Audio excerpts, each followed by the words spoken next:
Hello students, हम लोग जो है बेटा आज हमारे चैप्टर को आगे बढ़ाते हैं। आज का हमारा जो टॉपिक है बेटा वो रहने वाला है refraction of light and law of refraction. तो देखिए बेटा इन दोनों टॉपिक्स को जो है हम लोग यहाँ पर डिस्कस करने वाले हैं। रिफ्रैक्शन ऑफ लाइट की अगर हम लोग बात करें तो इसके बारे में हम लोग जो है बेटा जान चुके थे पहले ही बहुत कुछ।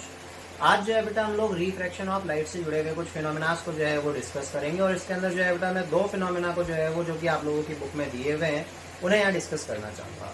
और वो दो फिनोमेना जो कि आप लोगों की बुक में दिए गए हैं बेटा वो कौन कौन से हैं। बेंडिंग ऑफ ए पेंसिल जो है बेटा एक आप लोगों को ये फिनोमेना दिया गया है और दूसरा जो है बेटा appearance of the coin in lifting up position, यानी कि जो है बेटा कॉइन का जो पोजीशन होता है किसी भी जो है ऐसे बीकर के अंदर जिसके अंदर वाटर फिल्ड हो वो हमेशा जो है बेटा थोड़ा सा बॉटम जो है उसका ऊपर की ओर उठा हुआ दिखाई देता है। तो इसका कारण जो है वो क्या होता है।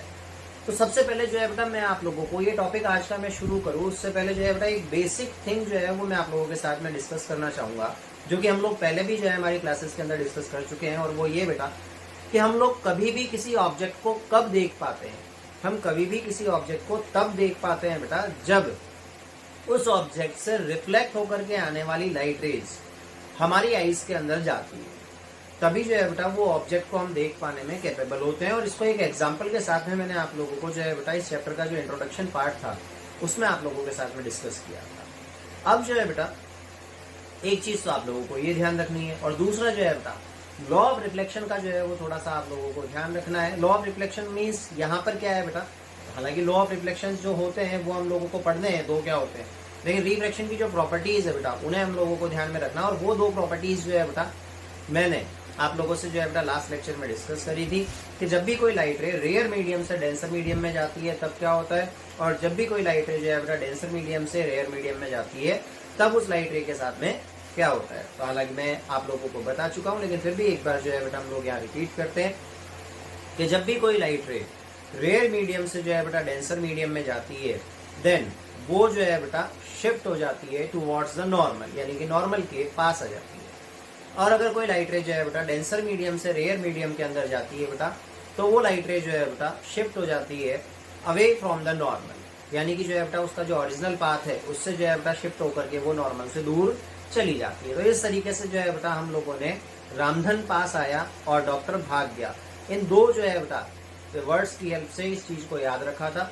और हमें यही जो है बेटा याद रखना है क्योंकि यही दोनों चीज जो है बेटा अभी हमारे पास में यहाँ पर काम में आने वाली है। तो देखते हैं सबसे पहले कि क्यों किसी वाटर से भरे हुए ग्लास के अंदर जो है बेटा एक पेंसिल अगर हम लोग डालते हैं तो वो हमें जो है वो मुड़ी हुई दिखाई देती है।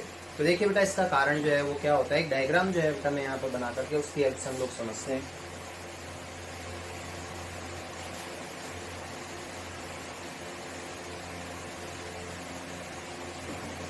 ये आप लोगों के पास में जो है बेटा एक ग्लास टम्बलर है, इसमें आप लोगों ने जो है बेटा वाटर फिल कर दिया है। अब इसमें जो है बेटा हम लोग एक पेंसिल को डालते हैं।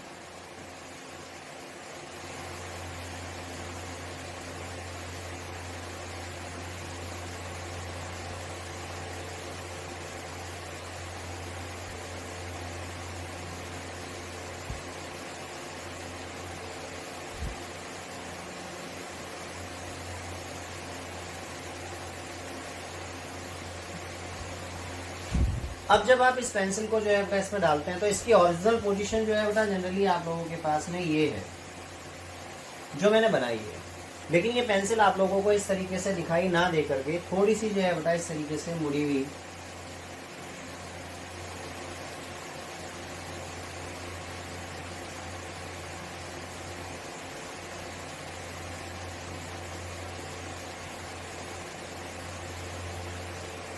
दिखाई पड़ती है।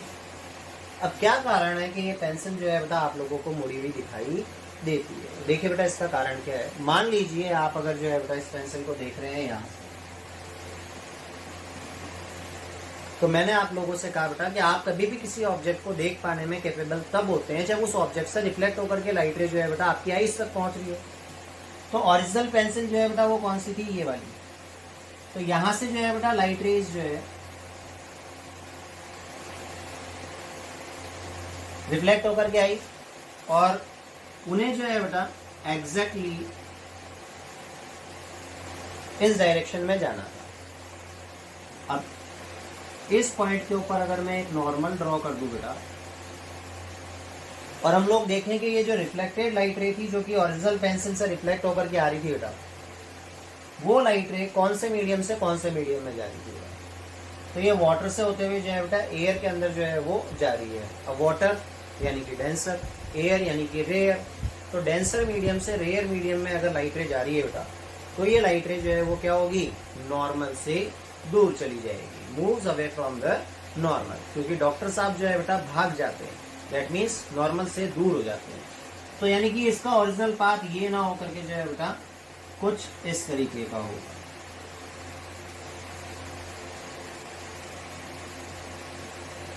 ये हल्की सी जो है वो डेविएट हो जाएगी नॉर्मल से दूर, तो ये डेविएट होगी। अब डेविएट होने के कारण जो है बेटा इसकी जो इमेज बनेगी ओरिजिनल पेंसिल की, वो कहाँ बनेगी, इस पोजीशन पे। दैट्स वाई जो है बेटा आप लोगों को ये ऑब्जेक्ट जो है वो हल्का सा ऊपर की ओर लिफ्ट अप होया हुआ और इस पोजीशन के ऊपर दिखाई पड़ता है, क्योंकि इसकी इमेज कहाँ क्रिएट हो रही है, इस पोजीशन के ऊपर। तो ये कारण होता है बेटा कि आपके पास में एक पेंसिल जो है वो क्यों बैंड हुई भी दिखाई देती है। आप लोगों में से कईयों का जो है वो सवाल हो सकता है कि सर आपने लाइट रे अगर इसकी नॉब से ली थी तो इसकी नॉब यहाँ बननी चाहिए। एग्जैक्टली जो है बेटा अगर नॉब से लाइट रे आ रही है तो उसकी नॉब यहाँ पर बनेगी। अब जो है बेटा हम लोग देखते हैं सेकंड वाला केस, जिसमें किसी टम्बलर के अंदर या फिर जो है बेटा एक जो है वो आपके पास में मान लीजिए कोई कटोरा है या प्लेट है, उसके अंदर अगर आपने पानी भरा हुआ है और उसमें अगर आप कोई कॉइन डाल देते हैं तो वो आपको जो है वो लिफ्ट अप होया हुआ क्यों दिखाई पड़ता है, तो उसका भी कारण जो है वो हम लोग यहाँ देख लेते हैं बेटा। तो रिफ्रैक्शन के कारण पेंसिल मुड़ी हुई दिखाई देती है और रिफ्रैक्शन के कारण ही जो है बेटा टम्बलर जो है उसका पेंदा ऊपर की ओर उठा हुआ दिखाई देगा। डेट मीन्स कॉइन जो है बेटा वो आपको ऊपर की ओर दिखाई पड़ेगा।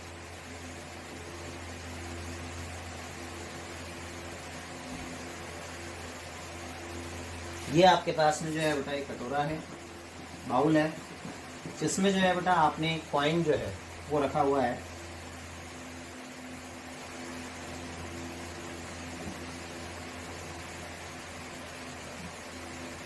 ये कॉइन आप लोगों ने जो है बेटा इस बाउल के अंदर रख दिया। अब ये कॉइन जो आपने यहाँ पर रखा है बेटा, ये कॉइन को आप यहाँ से देख रहे हैं। अब कॉइन आपको कब दिखाई देगा, जब यहाँ से जो है बेटा आने वाली लाइट रे रिफ्लेक्ट होकर के यहाँ पहुंचेगी। अब यहाँ से कोई लाइट रे रिफ्लेक्ट होकर के निकल रही है इधर, इस पॉइंट पे ये वाटर सरफेस को छोड़ रहा है, तो इस पॉइंट पे हमने क्या किया बेटा, ये तो इसका ओरिजिनल पार्ट ड्रॉ कर दिया और अब जो है बेटा इस पॉइंट के ऊपर हमने एक नॉर्मल ड्रॉ किया। अब ये वापस से जो ही कंडीशन हो गई बेटा, ये डेंसर मीडियम से कौन से मीडियम में जा रहा है बेटा, रेयर मीडियम। तो ये क्या होगा, अपने ओरिजिनल पाथ से डेविएट हो जाएगा और नॉर्मल से दूर जाएगा। तो नॉर्मल से दूर, और जब आप इसे यहाँ से देख रहे हैं बेटा तो आपको इसकी इमेज जो है बेटा कहाँ अपीयर होगी,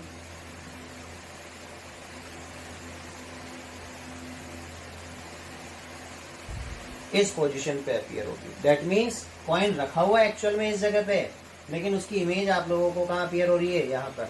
दैट्स वाई जो है बेटा पूरा का पूरा बॉटम जो है वो ऊपर की तरफ जो है वो शिफ्ट होया हुआ दिखाई देता है और कॉइन भी जो है बेटा उसी तरीके से आप लोगों को ऊपर की ओर उठा हुआ दिखाई पड़ता है। किस वजह से हुआ, due to the refraction of light रे।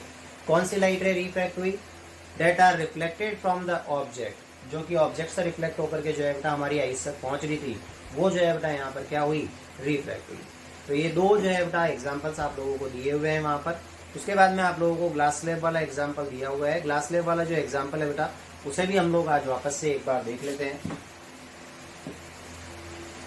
यहाँ आपको बताया गया है कि अगर कोई ग्लास स्लैब आपके पास में है और उस ग्लास स्लैब पर, ये जो ग्लास स्लैब वाला जो आपके पास में जो एक्सपेरिमेंट है बेटा, इससे हम लोग जो है वो परफॉर्म भी कर सकते हैं। हमारे पास में एपरेटस जो है वो अवेलेबल है, लेकिन अभी फिलहाल जो है वो लॉकडाउन ड्यूरेशन के लिए हमारे पास में नहीं है, बाकी हम इसे परफॉर्म करके देख सकते हैं। अब जो है बेटा इस पे किसी सोर्स से एक लाइट रे जो है बेटा इंसिडेंट हो रही है, इस पॉइंट के ऊपर इंसिडेंस हुई, तो ये एंगल ऑफ इंसिडेंस हो गया। अब इसे एक्चुअल के अंदर जो है वो जाना किधर था, इस तरफ, स्ट्रेट, क्योंकि ये तो ट्रांसपेरेंट है, ग्लास स्लैब है। यहाँ पर एयर है, यहाँ पर भी एयर है। अब इसको इधर जाना चाहिए था, लेकिन ये इधर ना जा करके, क्योंकि ये रेयर मीडियम से डेंसर मीडियम में एंटर कर रहा है। रेयर से जब डेंसर में होता है तो क्या होता है, रामधन पास आया। डेट मीन्स जो है बेटा कि यहाँ पर जो है बेटा जो लाइट रे है वो नॉर्मल के पास शिफ्ट हो जाती है। तो ये लाइट रे जो है बेटा शिफ्ट हो गई इस नॉर्मल के पास आ गई, ओरिजिनल पाथ को छोड़ करके। अब इस पॉइंट के ऊपर वापस से जो है बेटा हम लोगों ने एक नॉर्मल ड्रॉ किया। अब एक्चुअल में इसको किधर जाना चाहिए था, इस तरह। लेकिन अब ये इस ग्लास स्लैब के अंदर जो है बेटा डेंसर मीडियम से रेयर में जा रहा है, और जब भी डेंसर से रेयर मीडियम में जाते हैं तो डॉक्टर साहब जो है वो भाग जाते हैं। डॉक्टर साहब भाग गए, डेट मीन्स जो है बेटा ये नॉर्मल से दूर चला गया, और नॉर्मल से दूर जाना डेट मीन्स जो है बेटा ये इधर शिफ्ट हो गया। अब हम लोग अगर देखें बेटा तो ये ओरिजिनल रे और ये जो है बेटा इमिटेड रे।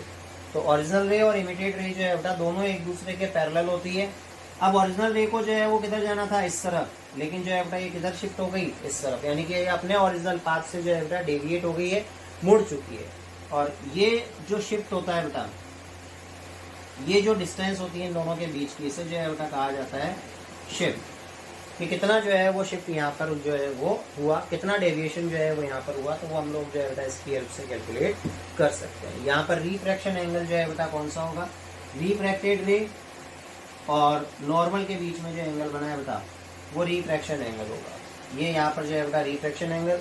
सेकंड इंसिडेंस एंगल जो है बेटा वो आप लोगों का होगा ये, और ये जो एंगल है बेटा इसे कहा जाएगा इमिशन एंगल, इमिटेड एंगल या इमिशन एंगल। तो किस एंगल पर जो है ये इमिटेड हो रही है, बाहर की ओर जा रही है, तो इसे ई से डिनोट किया जाता है। अब इसमें एक केस है बेटा कि अगर ये लाइट रे बिल्कुल स्ट्रेटली अगर जो है किसी ग्लास स्लैब के ऊपर अगर इंसिडेंट हो, दैट मीन्स एग्जैक्टली अगर वो इस ग्लास स्लैब पे 90 डिग्री का एंगल बनाते हुए अगर इंसिडेंट होती है, तो ये लाइट रे जो है बेटा ना तो इधर मुड़ती है ना इधर मुड़ती है, ये स्ट्रेट जो है बेटा सीधी की सीधी जो है वो निकल जाती है। यानी कि अगर बिल्कुल परपेंडिकुलरली अगर कोई लाइट रे जो है बेटा किसी ट्रांसपेरेंट मीडियम के ऊपर इंसिडेंट होती है तो वो किसी भी तरफ डेविएट नहीं होती है। और उसका कारण क्या होता है, इसको हम मैथमेटिकली कैलकुलेट करेंगे जब हम लोग स्नेल्स लॉ यानी कि रिफ्रैक्शन का सेकंड लॉ पढ़ लेंगे तब। तो अब बढ़ते हैं हम लोग जो है बेटा लॉ ऑफ रिफ्रैक्शन की तरफ। तो जब मैंने आप लोगों को लॉ ऑफ रिफ्लेक्शंस पढ़ाए थे तो उसी वक्त मैंने आप लोगों को बता दिया था कि रिफ्रैक्शन जब हम लोग पढ़ रहे होंगे तो उसमें फर्स्ट लॉ जो है वो रिफ्लेक्शन की तरह ही होगा, बस जहां रिफ्लेक्शन आ रहा है वहां पर रिफ्रैक्शन आएगा। तो फर्स्ट लॉ देखिए बेटा क्या होता है,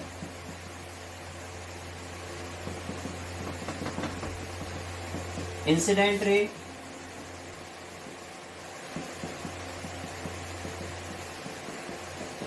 refracted ray and normal all are lies in a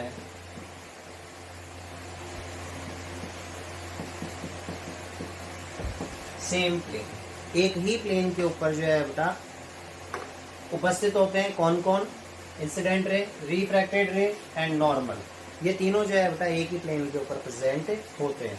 जैसे अगर मान लीजिए मैं कहूँ कि ये प्लेन है, ये एक प्लेन सरफेस है एक्स वाई, तो इसी सरफेस के ऊपर जो है बेटा ये प्रेजेंट होंगे। तो ये है फर्स्ट लॉ। सेकंड लॉ कहता है बेटा the ratio of sine of angle of incidence with angle of with sine of angle of refraction। वापस से बोल रहा हूं, the ratio of sine of angle of incidence with sine of angle of refraction will be a constant, एक constant value होगी। और ये constant कितना होगा, म्यू। कैसे बनाया जाता है, इस तरीके से यू बना करके एक लाइन यू बना दो इसे कहा जाता है बेटा म्यू। ये जो है बेटा क्या होता है, रिफ्रैक्टिव इंडेक्स। इसका नाम होता है बेटा क्या, रिफ्रैक्टिव इंडेक्स।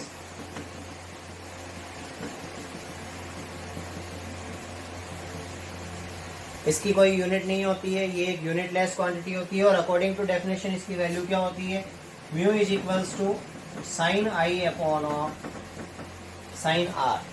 यहाँ आई और आर क्या है, आई है बेटा आप लोगों के पास में एंगल ऑफ इंसिडेंस, आर क्या है,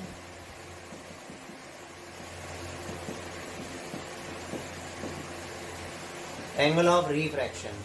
तो इस तरीके से जो है बेटा म्यू की वैल्यू आप लोगों के पास में i sine I upon of sine r. ये आप लोगों के पास में रिफ्रैक्टिव इंडेक्स की वैल्यू आ गई है। अब रिफ्रैक्टिव इंडेक्स की वैल्यू आप लोगों के पास में ये ऑब्टेन हो गई है बेटा। तो ये था आप लोगों के पास में सेकंड लॉ ऑफ रिफ्रैक्शन, जिसे जो है बेटा स्नेल्स लॉ के नाम से भी जाना जाता है। एक साइंटिस्ट है जिनका नाम है बेटा स्नेल, उनके नाम से जो है बेटा इसे जाना जाता है स्नेल्स लॉ के नाम से। क्लास 10th बोर्ड के अंदर जो है बेटा सेकंड लॉ को जो है वो स्नेल्स लॉ के नाम से ही पूछा जाता है, एक्सप्लेन द स्नेल्स लॉ या डिफाइन द स्नेल्स लॉ।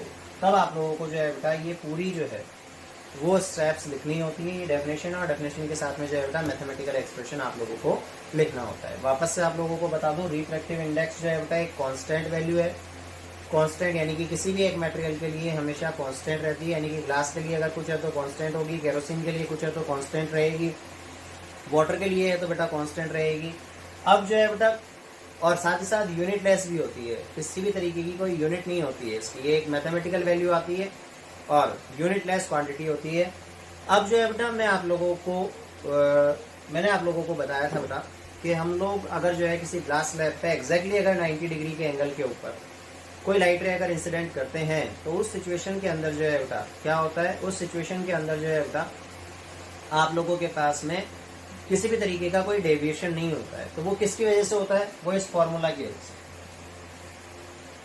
तो ये फॉर्मूला जो है बता देखो उस चीज को कैसे प्रूव करता है, हम लोग प्रूव करके बताते हैं।